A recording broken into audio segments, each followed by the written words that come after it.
Charisma of Charisma's Corner, and we are here in the Little Pink Barn, and you can see I have a guest today. I'm so excited to have Heather Black here of Quiltachusetts, and she is the curve master. So she is here. I'm so honored that she designed a quilt called Universal Postage using my line called Live Boldly.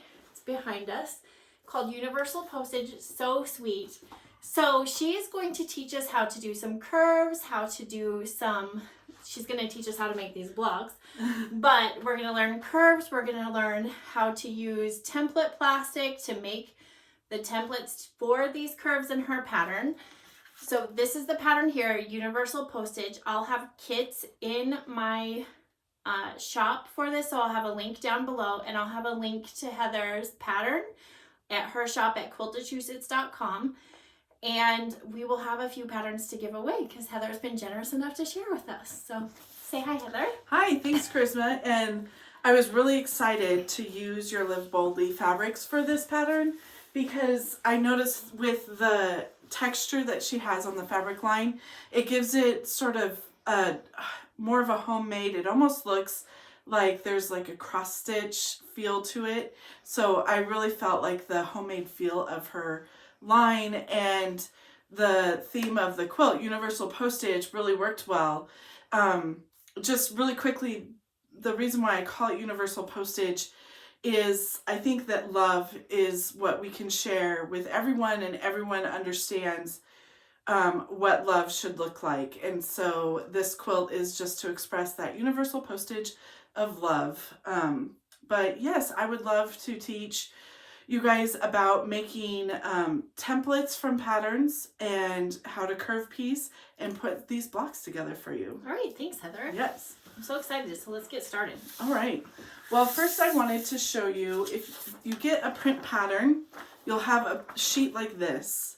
And this is pretty common for patterns. Even if you buy digital patterns, you can have templates that you'll need to create to complete the quilt. My favorite template material is this flexible cutting board. So this sheet is, you can see, flexible. It's thin, but it has enough of a height to it that you'll be able to move your rotary cutter around it without automatically going into the template material. So Heather, where do you get this plastic? You can get this at Amazon. They're at the dollar store. You're gonna find it in the kitchen section. Oh, and cutting board. Okay. Yes, yeah. Okay. Oh yeah, not this cutting board, like cutting vegetables on. Okay. And lots of times it is less expensive than if you went to a quilt shop and bought template plastic. So it comes in different sizes. It comes smaller or bigger than this. So depending on your project, you may need a bigger sheet if your templates are huge. But typically I use this size, and it seems to work with most things that awesome. I work with. Yeah. Yeah. And it's really simple to use. So on my template sheet here, you can see that there's different templates that all go to part of the pattern. So I'm going to show you how I use this plastic to make templates. And because it's transparent, you can also get it in different colors, and sometimes that helps if you have sets and you want to match up. This template goes with this template, and you can use different colors to make sure your sets match. But you'll just lay the plastic on top. If there's straight edges available, I try to use the straight edges as much as possible. You can see this corner's rounded here, but the fabric will have a sharp corner, not a rounded corner, so I'll just know to line up my edges. And I'm just going to use a regular Sharpie, and what I like to do is follow the center as much as possible of my template line with the Sharpie, and just kind of center the dots on that, and then I'll write on here that this is template 2. So there's several ways to cut these out. You can use regular scissors. So these are not sewing scissors or fabric scissors. These actually came from my garage. But you can just use scissors to cut it out. The other thing that I like to do is when I have a rotary cutter that I have labeled paper on here, and so when my blade is dull on my rotary cutter I use for fabric, I'll switch it over to my paper rotary cutter, and you can carefully cut along this line with your rotary cutter. Also, like I said, this one's designated paper, so I don't mind cutting the plastic with it. But for today, I'll just use the scissors and cut out the template. And remember, I told you I tried to center my line here on the dots. And the reason why I did that is so that when I cut it out, that's what I'm going to do with my scissors. I'm going to center my scissors on the line that I drew.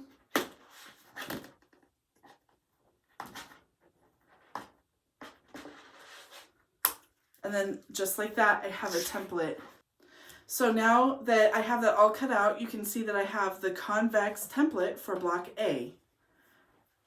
And you can cut out more than just convex templates. I'm going to go ahead and repeat the process and cut out my concave template for block A. And again, because this is a fresh sheet, I'm just going to use straight edges wherever possible.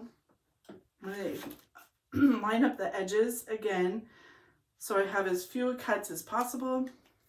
And I'm going to take my Sharpie and draw along the curve down the center of the dashes. A good tip here too is you have more control over your writing if you move your whole arm as opposed to just moving your fingers. So if you're doing a long curve like this, give yourself enough space to move your arm along the curve and not just your hand. You'll have a much more steady line that way. And again, I'm just going to take my garage scissors and cut out this template, and we'll be set for block A, which will be our first, which will be the first block with a curve that we're doing in this quilt. Well, and Heather, I noticed that you have a lot of curves in your quilts. Is there a specific reason that you love curves, or they just appeal to you the most, or like how did you come about being the curve queen? Well, I started, when I started quilting, I did straight piecing, and I was really drawn to a lot of quilts that had curves in them, and I was a little scared. But then something just clicked in my head, and I told myself, you know what? Sewing is sewing, and you still have to do it a stitch at a time. And so I just jumped right into sewing and designing with curves because those were the quilts that I had a tendency to gravitate towards when I was looking at quilts that I liked. And I'm going to go ahead and mark this template 1.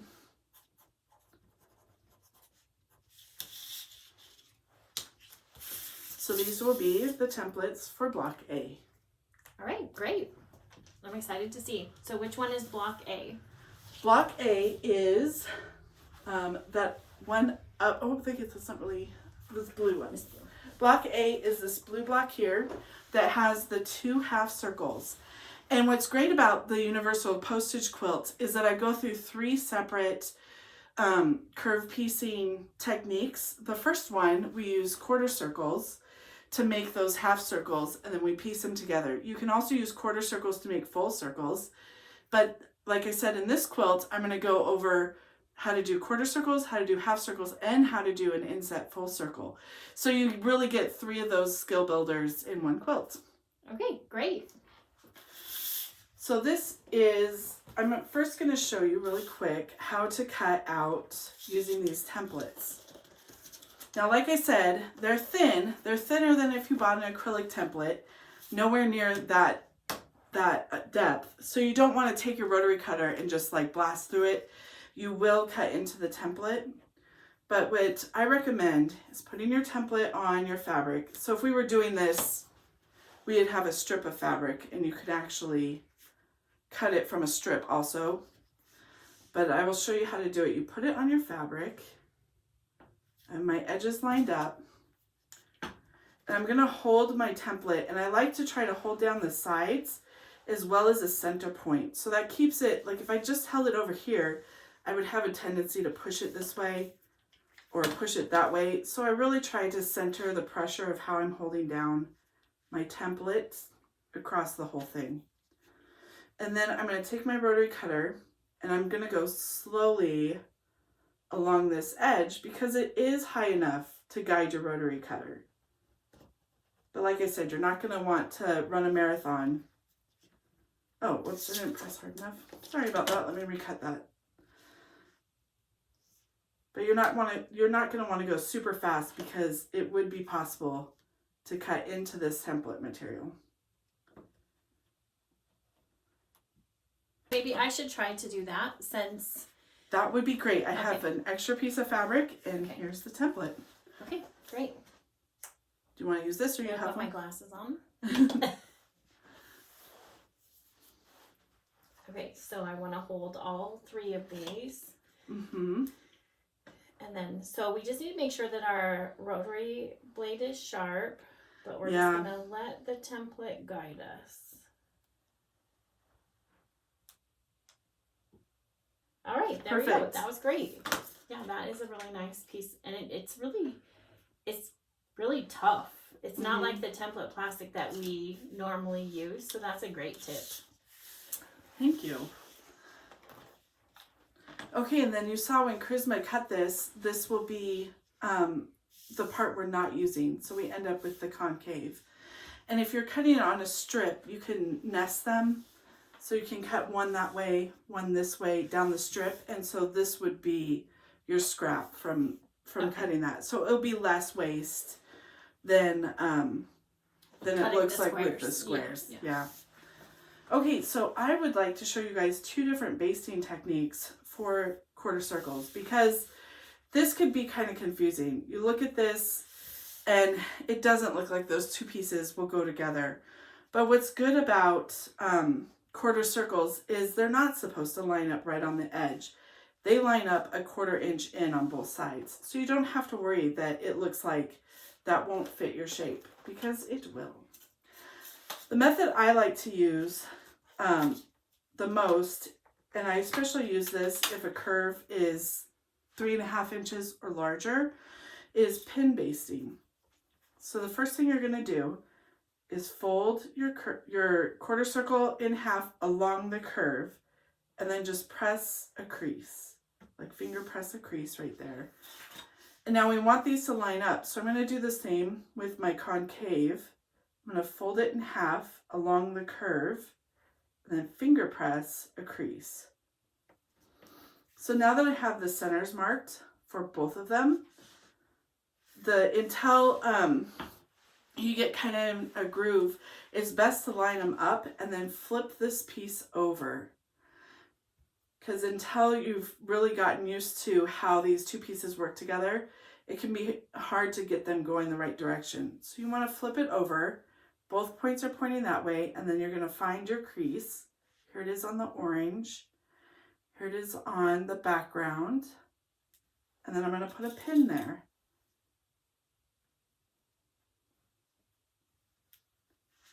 And then on the sides, I'm going to line this up.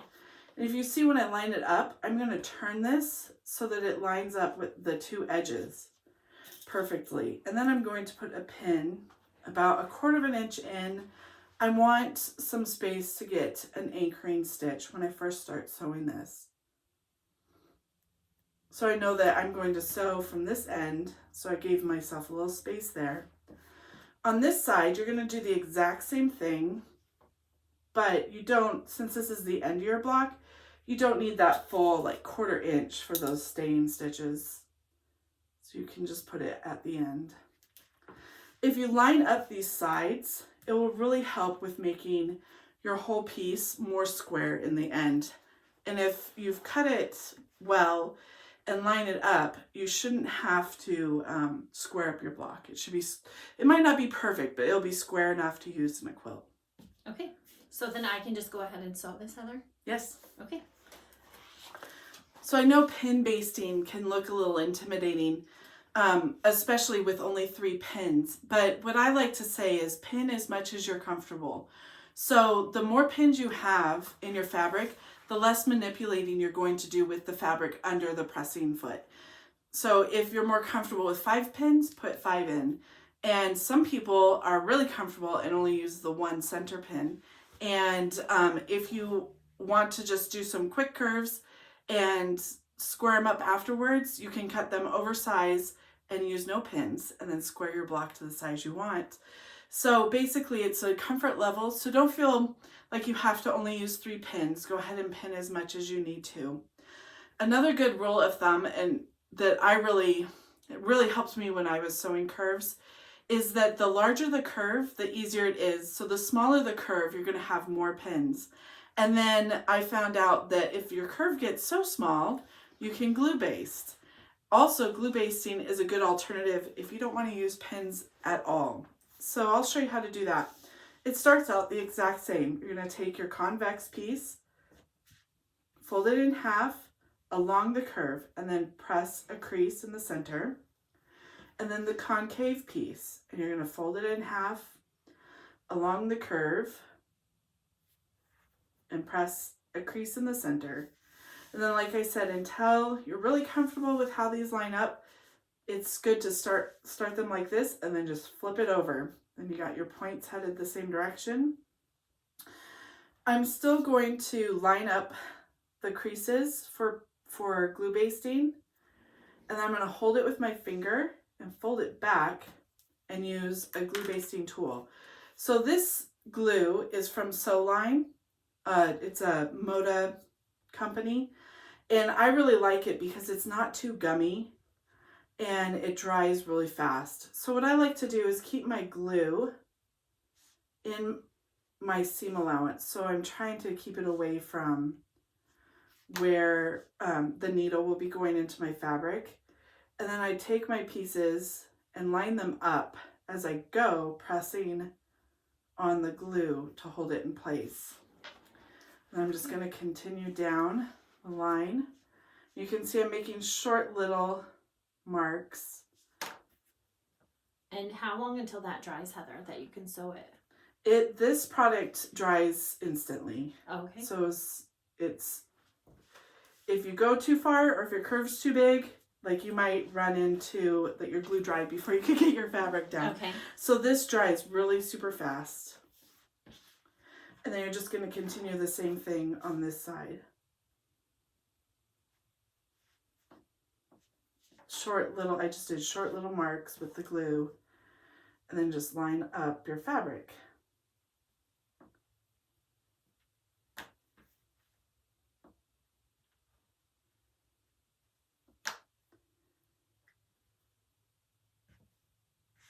And what's important with the basting technique that you use is to use the one that works best for you. So if this looks like something that would work better for you, if you're used to using glue or you don't like pins, then just pick glue basting over the pin basting. But whatever, they'll both be beautiful curves in the end. So you just need to pick the one that you like best.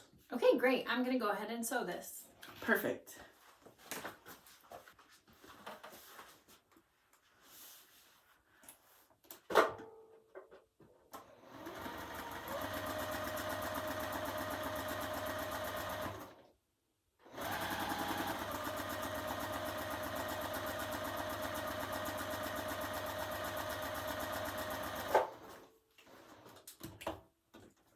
That was so smooth and easy. I really liked that method. Yes, and now you have a perfect curve. The only thing that I would say about the glue basting is if you want to press your seams open, you'll want to use the pin basting. And if you don't mind pressing your seam to one side or the other, glue basting works really well, but you don't want to have to hassle with trying to pull that seam apart once it's sewn. So these are our two beautiful curves for making, for the start of our block A. All right. Now we're going to, these definitely need pressed before we continue. And like I said, I typically press my curves open. And here's I have half of the block finished here. You can see that these are pressed open. Another good rule of thumb is with curves is to press your blocks, you know, the way you want to, but if you're pressing them open and they get too small and you can't anymore, then don't worry about it. Don't press them open. It's not a hard, fast rule that you have to follow. But since we glue base these, I think we're going to just quickly press these to the outside, and then to make our half circle, we're going to line these up. I like to say pin where there's a color change. So right here is a color change. So when I line these up to sew, I will put a pin at that color change, and in the end, these will be a perfect half circle.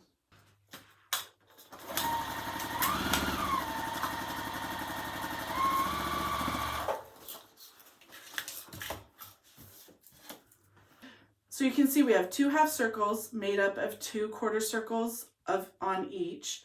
And if we were to make a circle from this, we could just put them together like that, pin where there's a color change, and then I would probably pin in the center too, just so those lined up and disappeared. And then we'd be good to go with a full circle. But we are actually making our half circle blocks like this.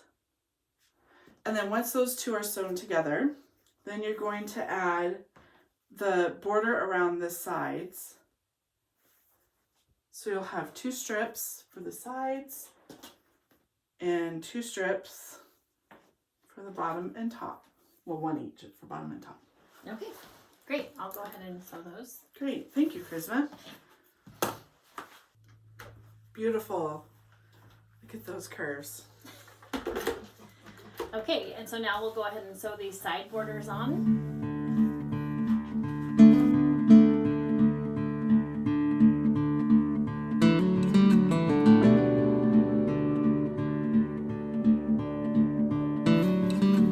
Okay, now we have those done, so we'll press those and then we will add the top and bottom strips.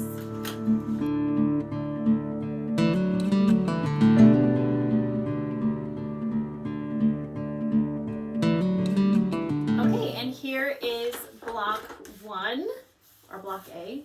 Block A. Block A. Block A. Okay, block A. It's beautiful. You've done a fantastic job with those curves. Well, and you know what I love about it is that it looks like an hourglass. Oh, yeah. And, you know, hourglass blocks are kind of my thing, Heather. Oh. That's kind of like the whole inspiration around Live Boldly. Hourglass. Oh, so, you're right. Yeah. They do go very well together. So thank you, Heather. I am so excited that we got to learn I learned a lot today, from the template plastic to the different basting methods. And so be sure to stay tuned for episode number 2, where we go through the other 2 blocks for universal postage. And just a big thank you for Heather for joining us in the studio today and teaching us all about curves and love. So thank you, Heather. You're welcome. Thank you for having me. Okay, bye.